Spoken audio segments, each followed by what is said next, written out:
A great tomato sauce is, almost embarrassingly, two ingredients on the burner doing two jobs.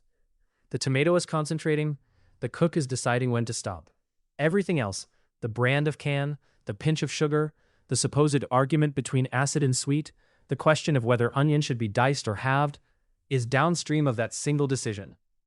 Most home tomato sauces fail, not because the cook chose the wrong tomato, but because the cook stopped reducing at the wrong moment, or kept reducing past the moment, and the sauce that came off the stove was either a thin pink liquid pretending to be a sauce, or a dense paste pretending to be a stew. To see why the moment matters, look at what a fresh tomato actually is. Roughly 95% of the weight of a ripe tomato is water. About 4% is sugar, mostly glucose and fructose in nearly equal proportion. About 0.5% is acid, mostly citric with a smaller fraction of malic. And the pH of the flesh sits between 4.2 and 4.6, depending on variety and ripeness. The remaining fraction is a thin spread of pectin, glutamate, aromatic compounds, and minerals. When you put a pot of tomatoes on a heat and walk away, what physics does is straightforward. Water leaves as steam. Everything else stays. The sugars become proportionally more concentrated.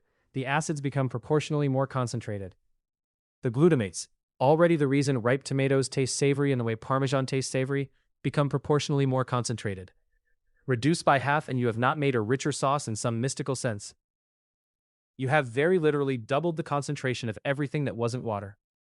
This is why Marcella Hazan's three-ingredient sauce reads on paper like a joke, and on the tongue, like an argument settled.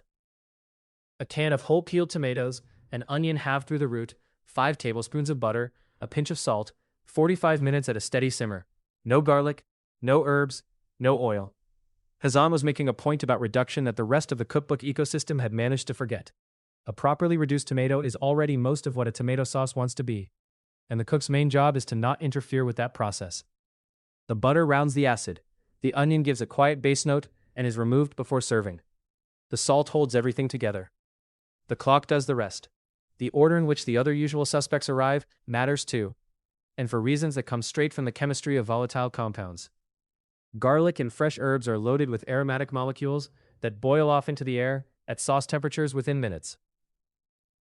Add minced garlic at the beginning of a 45-minute simmer, and most of what made the garlic interesting will be in your range hood by the time you sit down. Add it in the last 5 to 10 minutes, and the aromatics survive into the bowl. Basil is even more fragile than garlic in this regard. A chiffonade stirred in off the heat at the moment of plating gives a brighter sauce than the same basil cooked for half an hour ever can. Harold McGee makes this point in On Food and Cooking with the precision of an analytical chemist. And any cook who has done the side-by-side test once will not need to be told twice. The pinch of sugar deserves a clearer defense than it usually gets. The common claim is that sugar balances acid in a tomato sauce. This is mostly false in the chemical sense. Sugar does not neutralize acid, it does not raise pH, and it does not remove sourness from the tongue. What sugar does is shift the perceived sweetness upward. And when the tomato batch is underripe, when the natural fructose-glucose content is closer to 3% than 4%, a quarter teaspoon of added sugar lifts the perceived sweetness back to where a ripe tomato would have put it on its own. The acid is the same before and after, only the sweet reading has moved. Use sugar to repair an underripe tomato, not to balance a properly ripe one. The same logic, run in reverse, governs salt. Salt added early draws moisture out of the alliums and helps the base soften. Salt added at the end is a finishing decision about overall balance. Both are correct uses, and neither replaces the other. There are several views on this. The Neapolitan tradition keeps sauces short and bright. A quick simmer of 20 minutes, a sauce that still tastes like the tomato it was made from, served on long pasta with olive oil and a torn leaf of basil. The Northern Italian tradition raises sauces with longer reduction and adds cream or butter to round the concentrated acid into a deeper, more upholstered weight. The classic French sauce tomate of Escoffier sits somewhere between, fortified with mirepoix and stock. My view is that the right tomato sauce style is chosen by what you are saucing. Bright sauces lift pasta. Deep sauces stand up to meat. A short Neapolitan sauce on a braised lamb shoulder is overwhelmed in the first bite. A long reduced northern sauce on spaghetti reads as heavy and cloying. Match the reduction to the dish below it. A word on cans. San Marzano DOP tomatoes are a wonderful product, and they are also, for most home uses, overrated.